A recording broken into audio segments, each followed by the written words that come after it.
How's it? And we're back for another little biltong video. This time around, I'm just making some biltong in preparation for actually going on the carnivore diet next week. It's time to get myself onto the straight and narrow after all that beautiful beer making over the last year and a half. It would seem I've developed a keg. So I need to lose this. I'm almost 50. I'm having a bit of a midlife health awakening, shall we maybe say. So I need to do something about it. So I figure, what better way than to do it than just meat. No, but with all seriousness, I need to lose some weight. This is a great snack. I'm going to keep it as plain as possible. Normally when we make biltong, which for those who don't know, it's effectively meat which we cut up into steaks, and then we just air dry. We hang it and we just let the air naturally dry the meat. No cooking whatsoever. So normally we have it and we put spices with it, particularly coriander, black pepper. Sometimes people put sugar and all sorts of other stuff. But because we're going to go try keep it as strict as possible, I'm just going to keep it to just salt. And we've got to use a bit of vinegar because that's how you keep it from spoiling and getting mold and all that nasty stuff. So we're going to use a bit of vinegar, which is, I think it's not bad. It's not going to be 100% carnivore for those people that are very pure about it, and cool, I understand that. Happy with that. We're going to go with this. I'm just going to try to keep things quite simple for the first 30 days. Meat, salt, eggs, that kind of thing. So hopefully that'll help me reduce my weight. And then at the same time, I need to get fitter. So I'm going to be doing a lot more walking, getting on the bike to zone 2 to really build up my foundational fitness level, because it sucks at the moment. You know, when you got to mow a lawn and halfway through you got to take a break because you're out of breath. And guys, I wish I could tell you that I had a big lawn, but it's not. So I'm in a bad way. So this is I don't know, maybe a turnaround, a fork in the road, or whatever you want to call it. But we're going to see what we're going to do. I've always tried to, we're going to do it this time. I'm going to do it and I get a weekend, and then there's always some excuse. So I figure, let's just do it properly this time. I'm turning 50 in 2 months. Let's get rid of some of this weight, feel a little bit better, because it really is impacting me. So anyway, long story short, here we're going to go. Normal kind of process for biltong. If you're not 100% sure, check my other videos out, bro. There's lots of good information in there. And, we just keep it nice and simple this time. So as per previously, we're getting a piece of meat. Whatever meat you're getting, okay, just make sure you're going to cut with the grain. And the reason for that is that when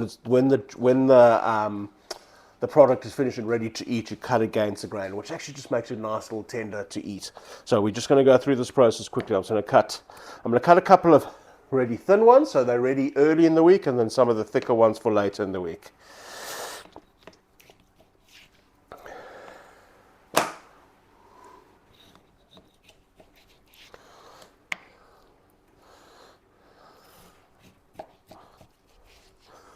Yeah, so just going through the normal process here. You can check, nice bit of meat. You can see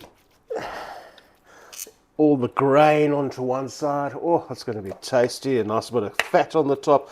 I don't do too much trimming. Just get it all in there. If you don't like some of it when it's ready, cut it off, whatever. But this will make a great stack. So biltong, once it's dried, it's around about, it's all depending on how much fat you have on the pieces and stuff, but it's around about at least 40 grams of protein per 100 grams of meat, which will make a pretty good snack. So here we go. So I've got all my meat in here. I've got 1.8 kgs in here. So I've worked out 4% of vinegar. That's kind of what you really need. 3 to 4% vinegar minimum to kind of make things a bit safe. So I'm just going to splash it all in there, and we're just going to get every little single piece there into the vinegar. So it's all got in there. It lowers that pH so the bacteria can't get in there, because that'll just spoil your day very quickly if that shit happens.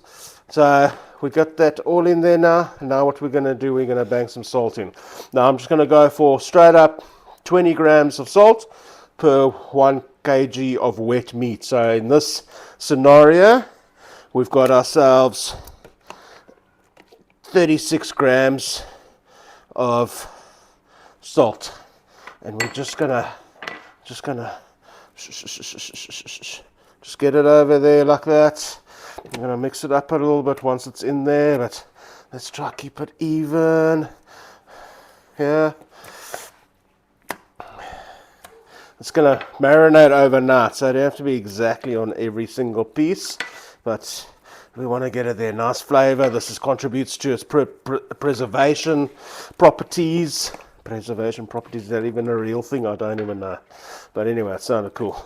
So just bang all the salt in there, and then we're just going to give it a nice little mix, proper little mix in there. Now we're going to get this guy soaked up all that vinegar and all that salt. We're going to make it a lacquer in here, and then tomorrow, once it's marinated overnight, we're going to hang this stuff up and it'll be ready. Some of it will be ready in about 3 days. The rest will be ready in about 4 or 5 days. And there we go. We just let that marinate overnight. Boom. Chop, chop. How's it? Hey, we're back. Got ourselves a bit of black gold here.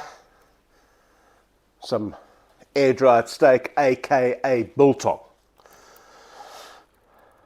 Without a doubt, one of the best snacks in the world, hands down. So this has been drying for about 5 days or so, 5-6 days maybe. As you remember, we've just used salt and vinegar. I'm going to try to keep things as clean as possible for the next month. That's why we're doing the old getting a lot of biltong in. So let's give it a taste and see. So it's looking really nice and moist inside. Give this guy a little bit of a taste.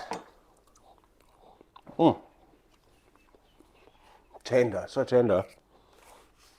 Perfect amount of salt. I think it tastes actually very good. I was expecting I don't know what I was expecting. It's the first time I've kind of had biltong that hasn't had some spices in it. It tastes very good. So here we go. Yeah, we've got some snacks to keep me going over the next month as I venture into this new health phase to kind of get myself kick-started into some better health. So I'm trying to keep things extremely low carb. If I can go, keep it as close to carnivore or animal diet or whatever you want to call it, bro. Just some really good eating. I want to just stop eating all the crap, all the cuck, and that in itself should really make a big difference. So first month, just kind of clean myself out nutrition wise, see if I can lose some weight, but then at the same time, I need to work on my fitness. I need to be able to mow my lawn without feeling like I'm going to have a heart attack. So life goals at the moment, try to stay alive. The longer term life goal here is that I want to be surfing by winter. I used to surf a hell of a lot, and that dropped off over the last 5 years or so. It's time to get back in the water. It's a place I love to be, so that's a big goal for me now, especially that I turn 50 soon. So, not a midlife crisis or anything. I mean, why would I think like that? No. Anyway, hope you enjoyed the video of how just making a very straightforward biltong without anything in it, if you want to keep it nice and clean. And yeah, if you want to see how I progress, give me a subscribe, come back in about a month or so and see what's cracking. Else, have a good one. And most importantly, remember, please, try and make your own biltong. I would love to see more people making their own biltong. Until next time, have a good one. Cheers.